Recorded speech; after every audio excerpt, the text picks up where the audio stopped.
So, good morning to one and all present here. Frankly speaking, we are very new to this OSM field. To begin with, we are here with a case study on a cyclone devastating. I think you must have all heard about this.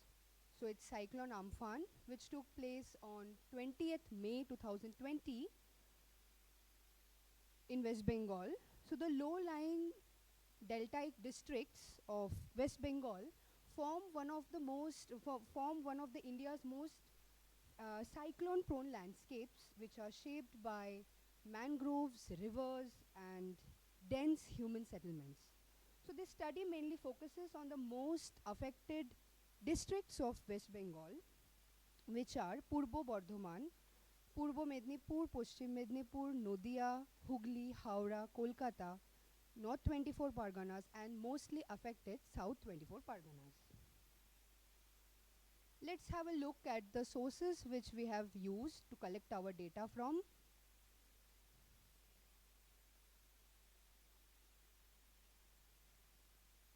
The methodology which we have adopted for doing the project is displayed.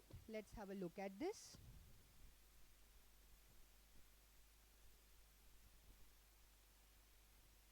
Okay, so this is the land use and land cover map of 2018 and 2020 of our study area, which shows the major land cover classes.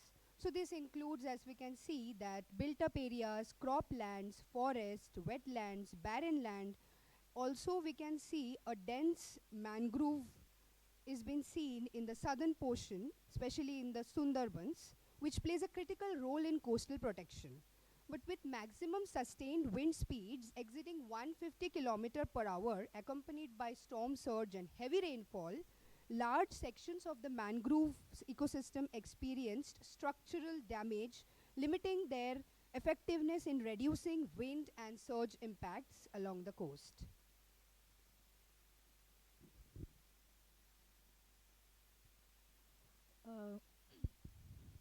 In recent history, Amphan is one of the most destructive cyclones to hit West Bengal. Its origin is from Bay of Bengal. As we can see, it is indicated by the cyclonic symbols on the map. So as the cyclone moved northwards, it gained a lot of immense strength due to high sea temperature and favorable atmospheric conditions. It made landfall on 20th May around 5:30 near Sundarbans, damaging all the mangrove ecosystems. After the landfall, when the cyclone advanced further, its influence got a bit reduced. So therefore, mapping cyclone tracks are very important for disaster preparedness, risk management and effective management planning.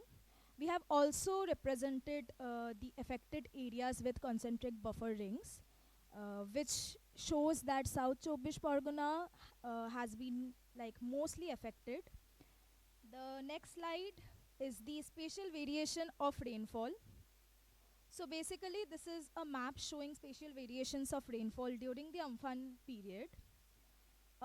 Different shades of blue indicate varying rainfall intensities, ranging from around 175 millimeters to nearly 280 millimeters. The darker the shades represent higher rainfall concentration, while the lighter shades represent less rainfall. The southern part of the area is affected more as compared to the northern portion of our study area. The intense rainfall combined with storm surges and strong winds occurred a flooding in the urban places like Kolkata. It also damaged agricultural fields and other infrastructural damages. So this rainfall mapping plays a very crucial role in disaster rise assessment and post-cyclone impact analysis.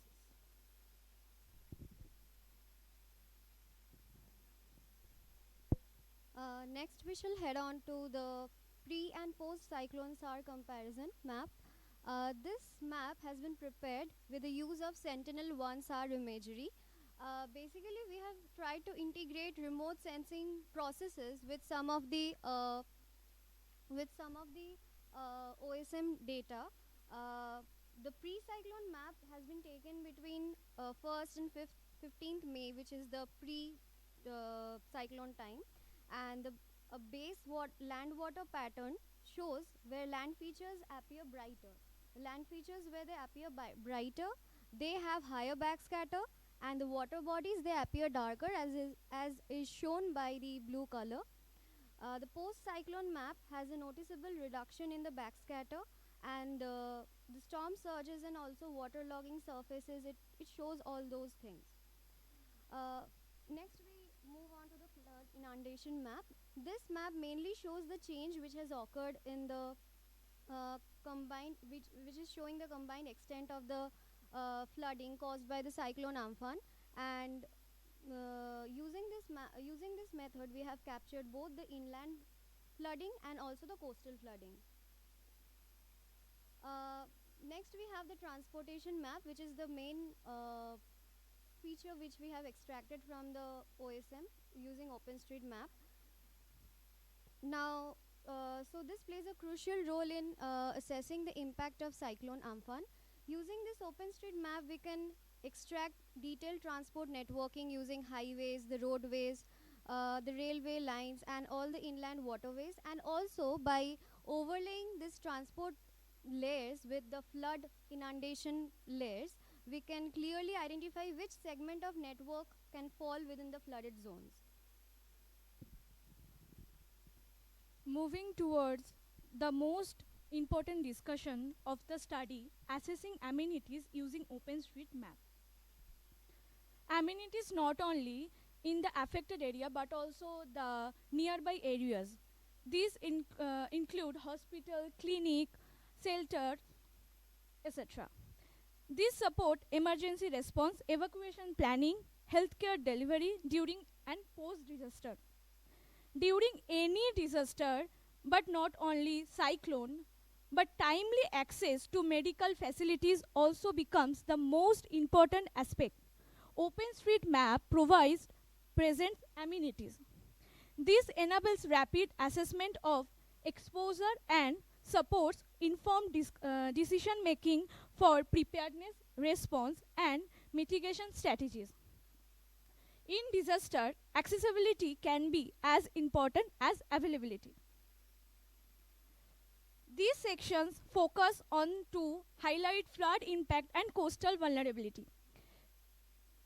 Severe flooding affected South and North 24 Parganas, Howrah, Hooghly, and East Midnapore. Mangroves, wetland, agriculture, transport network, and essential services were badly impacted. The cyclone hit the Sundarbans with 170 to 280 millimeter rainfalls, and SAR analysis confirmed widespread waterlogging. Using OSM, we can identify the current amenities such as hospital, and if they are located near vulnerable zones, we can reach them quickly and help with alert and planning for future flood and coastal impact areas. OSM also provides current street level information and navigation routes to essential amenities, enabling faster and more efficient access during flood and coastal emergencies. Thank you.